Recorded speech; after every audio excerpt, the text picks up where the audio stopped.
Hey everyone, welcome back to the channel. Behind me, I got a 2014 Nissan Altima with a 2.5 liter inline four cylinder.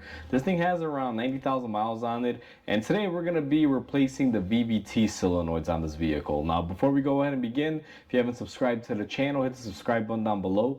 Definitely smash the like button because it helps the channel out. And with that said, let's go ahead and get started on today's video. So before we go ahead and begin on this vehicle, I just want to explain that we diagnosed this vehicle previously. I think this car was in my shop maybe about 2 or 3 weeks ago when we looked at it. We diagnosed it. And the issue that it's having is that the VVT solenoid that's supposed to be on the intake side is basically causing an issue. It's not reacting the way it should. I believe it's gummed up or the motor inside the solenoid is failing. And this vehicle does sit a lot. It has low miles for the years. I don't really drive it. And I know it only gets one oil change a year. So that oil is probably, varnishing up and causing some issues with things clogging, or possibly the solenoid is just failing. Now, Nissan on these vehicles has 3 VVT solenoids. Most cars have 2. That's what most manufacturers do. And Nissan put them in probably the worst place possible. They are upside down by the engine mount, kind of in this area of the vehicle, but deep within the frame wall area. So it's going to be a tight squeeze showing everyone this, but hopefully we get some sort of knowledge on this, because I don't think I'm gonna be able to show everyone exactly what I'm doing as I'm doing it. And as a precaution, in case you guys are wondering, Mike, if the intake one is bad, why are you replacing all 3? Well, the vehicle owner just opted to replace all 3 while we're in there, because winds up pulling the labor together. And these solenoids, they're a little pricey, but not too bad as far as price goes. But either way, less time talking, let's get to work. First step is get the car in the air, and we're going to be removing this right front wheel. And in the next clip, I'll have all that done, and I'll show you where our solenoids are located. So we are now looking at our passenger side. Our wheel is off, and we have our lighting and everything set up. And our solenoids are going to be somewhere roughly right up here, but clearly we have the frame and the body in the way. Now the next step is we have to remove this little plastic cladding that they put on here. It's like a little shield, so I'm going to get the camera zoomed in, give everyone a visual. And they just consist of body clips. I believe this one should have 1, 2, 3, 4, 5, about 5 of them. And we're going to be using our clip removal pliers. And typically on these, if you just yank them out like that, they come out. Now this vehicle has had this removed before, just because of how easy these are coming out. Normally, if this has never been touched before, these will fight you. So let's see if I can get my tool in here. And actually there's only 4 clips, not 5. I miscounted there. I don't know where I got 5 from, but either way, let's see if I can get this last clip here without breaking it. And just like that, we're going to go ahead and remove our panel, and we have our crank exposed that everyone can see.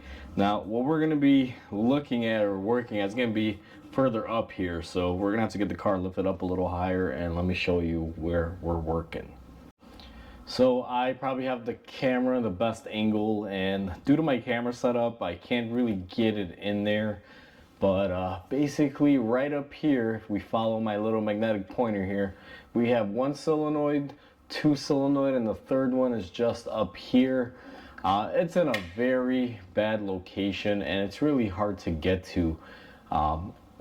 We're gonna do our best, but I'll be honest with everyone, I don't think I'm gonna be able to get any good angles on this video. I may not even make this video, to be quite honest with you, depending on how it turns out. But if it is, it's just going to be kind of like an informative guide, not a really step-by-step or how-to, just because of lack of room, to say the least. And my camera's a little bit too big to fit in this angle.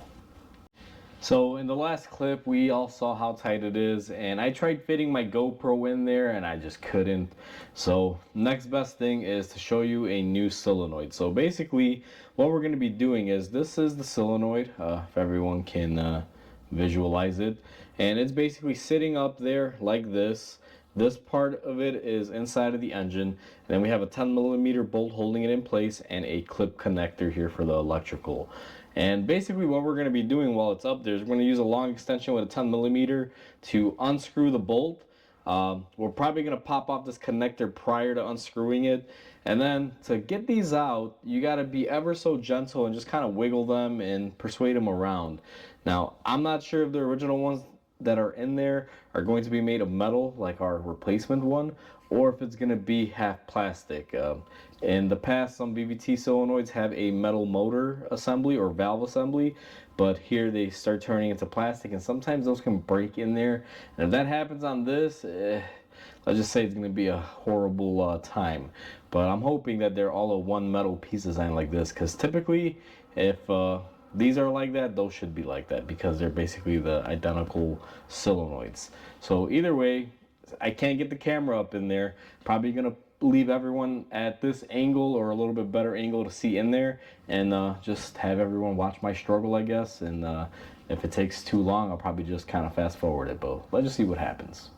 So I have the camera set up, and what I did was I grabbed a few long extensions and a 10mm with a 3/8 drive ratchet. Now here's the thing, if your connector is fighting you, don't disconnect the electrical connector yet. Just go ahead and unbolt it and pull out your VVT solenoid, and then you should be able to get the connector with a little bit better leverage. I actually was looking at mine. It seems like that's the best case. So what I'm gonna do now is put my extension with my 10mm up here and see if we cannot get this thing to unbolt. And looks like right there we have it coming off. Now be very careful with these. Try not to use electric impacts, because you definitely want to be able to feel these bolts.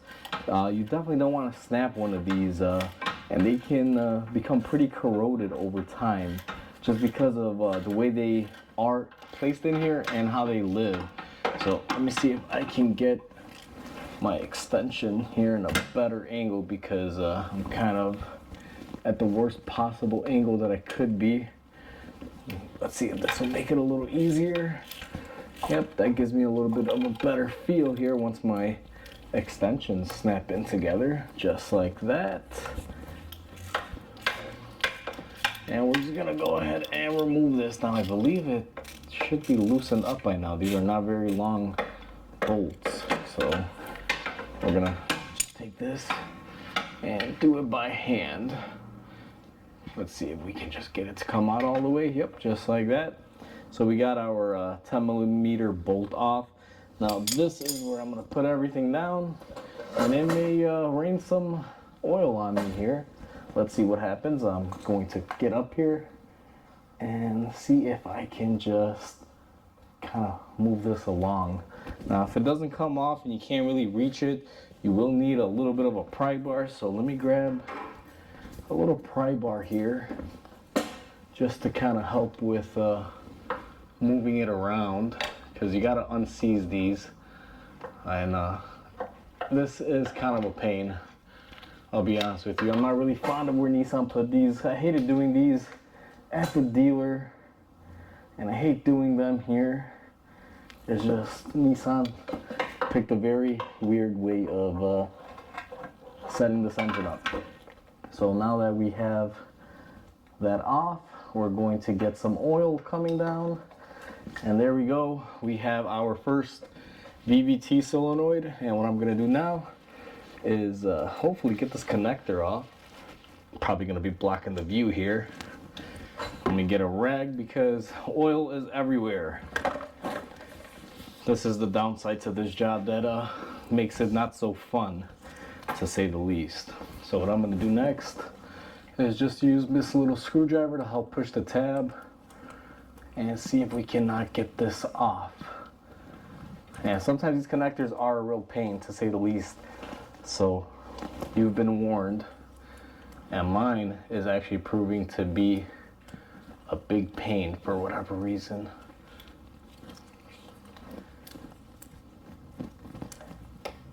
Oh, just like that. All right, so we have our first solenoid out, just like that. I'm gonna go ahead and throw that on our bench.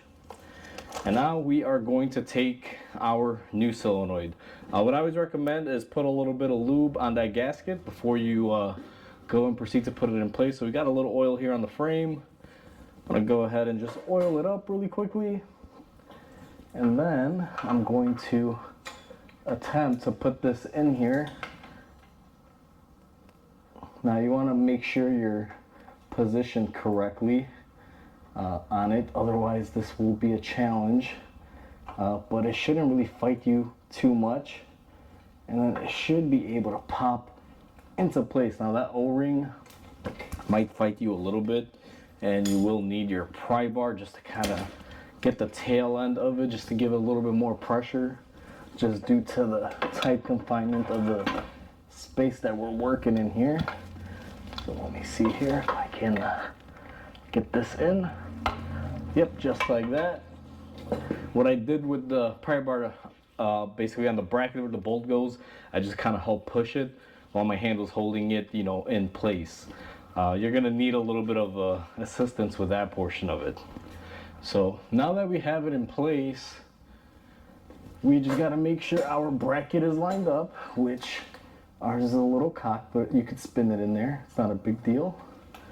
And then once we have it into place, we are just going to take our 10 millimeter, we're going to put it on our extension here, and we are going to hand thread it back into place. Just give it a couple turns here. Make sure you don't cross thread it. Once again, no impact or power tools are really needed. So it looks like we got it in, and then what we're going to do is just go ahead and tighten this bad boy up here. This is a little bit of a tedious thing, but you know, all three of them are the exact same way. They will fight you. You know, the connectors are always a big issue on these. They're always very tough to get off. That's why sometimes if you can't get them off easily while they're plugged in, just do it when you you know, drop them down or get them out of the head or block. So now we're just going to tighten this up, and once you get it snug, just a little bit, just like that. You don't need to go crazy and try to torque these on there like nuts. What we're gonna do is reach up back in here and then line up our connectors and make sure you hear the audible snap, and we are basically in. Now the one that I did was probably the more difficult one. It's the one that's in the front, which is all the way up there. This one is really a challenge. Now the other ones you can kind of get from back here. You'll be able to maneuver in there, but it's a tight squeeze. So what I'm gonna do is go ahead and do the other two here that are remaining, and I'll be right back with you guys in the next clip. All right, everyone, so there's gonna be a little bit of a difference on these. So it's been a while since I did one. If I recall, I remember that you could get all three from the bottom, and that doesn't turn out to be the case. I actually made a mistake. So the front two, you're gonna be able to get through the bottom, but the last one, it's inverted upside down, so the bolt head is actually facing up top. I haven't done one of these in about 5 years, so it completely slipped my mind. So we're gonna be able to access that through the top. Now, I can't have the camera in there and do it at the same time, so I went ahead and did it. It's already been replaced, but I'm gonna show everyone how you get to it. So if you get up underneath your hood and you go right here in this little opening, you will see you have a connector and a 10 millimeter. See if I can hold the camera steady enough. I can point to it right here. So there's your bolt, there's your connector, and that is our new solenoid that we already went ahead and replaced. This one is actually the easiest one. So you can get to it right up top. It's a little bit tight. You can only really fit a hand in there at a time, but it's really quick and easy, and that's kind of where it lives. If you want to make your life a little bit easier, what you could also do, might give you a little more room, is remove this cover. However, I don't believe it does much. I just kind of stuck my hand in there as it is. So now that we got all that done, what we're gonna do is go back down, clean up our area. I'm not really gonna film that part. I just want to get all the oil that we spilled all over the pulleys and everything off. And then we're gonna go ahead and do an oil change on the car, which I probably am not gonna film because we all know how to do oil changes. Now the oil change is not really required, but I like doing it because I like putting new oil in the engine so it can circulate to the solenoids and give them the best start at life. So I'm gonna go ahead and do those things, and then we are pretty much gonna start it up, and we should be done with the vehicle. So now that we've replaced our solenoids and we already went ahead and changed our oil, again, not really required, but it's a good thing to do. We're gonna take our plastic shroud shield here, and let me see if I can get one of these clips opened up. And what I like to do is just go ahead and put it back in and hang it up on one, and then we're just kind of gonna go around, open all of these one by one, and reinsert our clips. So we have our prizes. We have all 3 solenoids replaced. I went ahead and I got my oil changed. We ran the car. We looked up some data lists and everything. Everything is functioning the way it should be.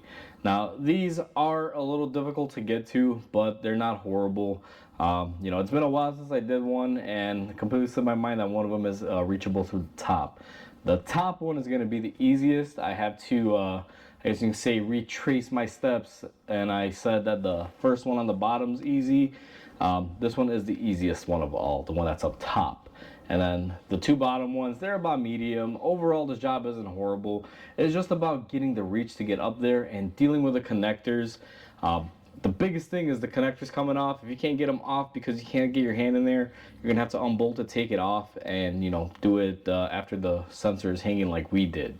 That's what I did for all 3 of them, just made life easier. This car, as people can see, is a pretty dusty engine bay area, so there's a lot of dirt, dust, and stuff you can probably see here on the connectors, and it wasn't allowing me to push that clip in all the way. So taking them out made it easier. Now, leaving the connector in there is not a bad thing because it gives you a little bit more room to be able to wiggle them. And the way I was able to get them out was if they were unbolted like this, what I would do is just wiggle them. And if they wouldn't come out just by pulling, which sometimes they don't, what you do is you just kind of offset this and take your pry bar and just pull back on it using that. And for reinstallation, you just push on this part if you support it, as long as it's in its bore correctly. It's very unfortunate that I can't get in there and show the exact steps, but they're pretty straightforward. So it's, I want to say, a medium level job. You can do this in an hour or 2 in your driveway if you'd like to. Just make sure you have a good jack and jack stands if you're doing that on the ground. And actually it might be easier on the ground because you'll probably have better reach when you're laying down on your back than standing up. But overall, we are pretty much done. Our car is cured. No more codes for, you know, actuators or anything. And like I said, you don't have to replace all 3 of these at the same time. It's just an option, and my customer just didn't want to keep coming back and forth and, you know, dealing with one next year or a couple years, so they just opted to do all of them at the same time and just give them all a fresh life start. So basically out with the old and with the new. Car's running phenomenal now, and we are all set. So that'll pretty much do it for this one.